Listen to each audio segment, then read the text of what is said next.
first show was actually not necessarily stand-up, but it was a high school talent show. And me and my buddy had just gotten a public access TV show, and we were trying to get kicked out of the audition. And we did this stupid rubber mallet skit, and we planned to get kicked out of the audition and like dragged off. But they picked us to do the real show, and we were like way nervous. We thought everyone would hate it, and they actually liked it, like a lot, which was really weird. And from that moment on, I was just kind of like hooked on it. That's awesome.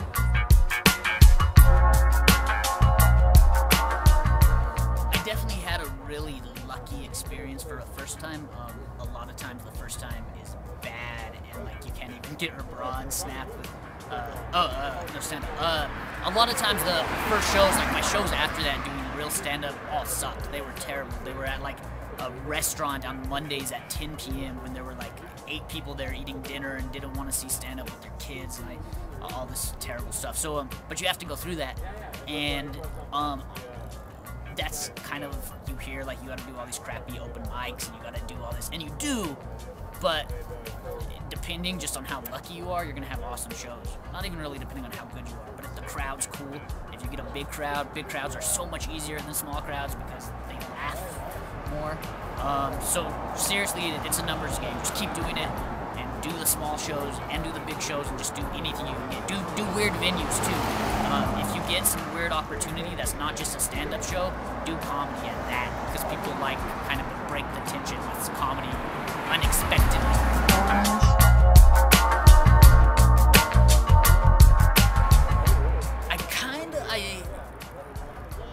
I liked talking with comedians just about the art.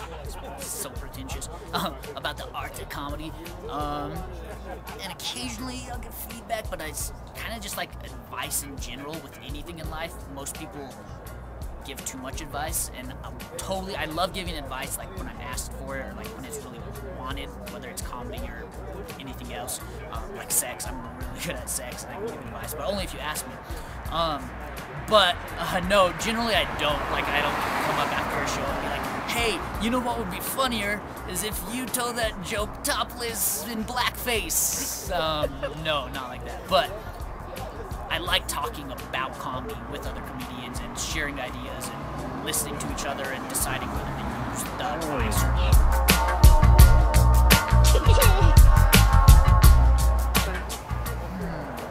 I don't really think anybody's stolen one of my jokes. Maybe, probably. And honestly, if somebody steals my jokes, I either, right now, because I'm not making money off this anyways, I either see it as a compliment, or a lot of times people will see other jokes that they come up with, and usually it's not stolen. Usually it means it was an easy premise, it was an easy joke, it was just a simple concept. I mean, I see stuff on TV that I think so original, or something I come up with that I think so original, and then later I see it on like a hit show, and I'm like, what the hell? Like, I came up with this song for a show called I'm Bringing Pogs Back. Just when I'm Bringing Sexy Back was big. I mean, this whole I'm Bringing Pogs Back video, we filmed it, I showed it at one of my live sketch comedy shows, and then like a week later, my buddy found a YouTube video of guys doing I'm Bringing Pogs Back, and they didn't steal it from me at all, and theirs was way better, but I just thought it was such an original idea. So a lot of times that happens because there's so many, I guess there's so few real original ideas that eventually someone's going to do something similar. But as a yes or no question, I just gave you like 8-minute story. So no. 27, 35, 42, orange, 58.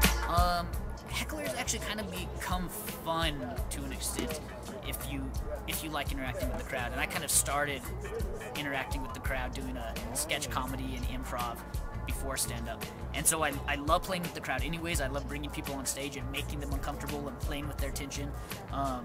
So if you can handle a heckler, I had one lady come up to me at a show at Malarkey's, which is like this almost biker bar, and there's all these bikers. We were doing stand-up in between this like hard rock band, and this drunk, belligerent biker chick got offended and came up. At one point I was in the audience talking to the crowd, and she yells, "Get him off the stage!" And I'm like, I'm already off the stage. So she comes and gets in my face and like threatens to hit me And in my mind, I'm like, oh, please let her punch me, because this would be so funny even if she knocks me out. Like, this would be hilarious. And she talked to me, and so I talked to her. I was like, okay, you win. And then I had the drummer from the band go up and play a beat, and I freestyle.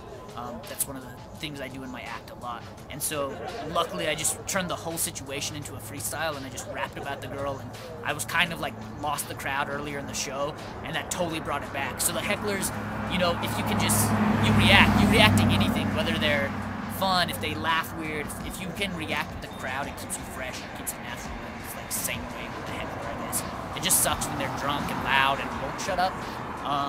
But you have a microphone and you're always louder, so if you can just get experience playing with the crowd, playing with them when they're not heckling, it makes it a lot easier to actually do it.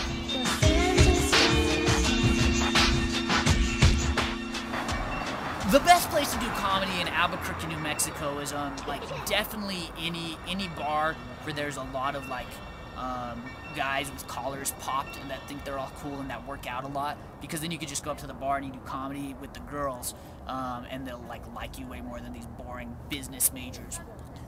No, just kidding. This is cool. The best place. There's so many cool places. I do really like the weird underground spots. I like coffee shops more than bars a lot, because the audience is generally more focused, really into your set. Coffee shops, theaters, a lot are the same.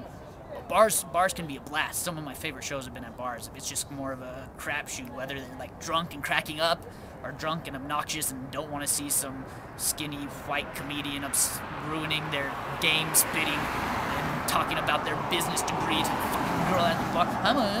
I have this idea for a project. Those are the worst places to do comedy.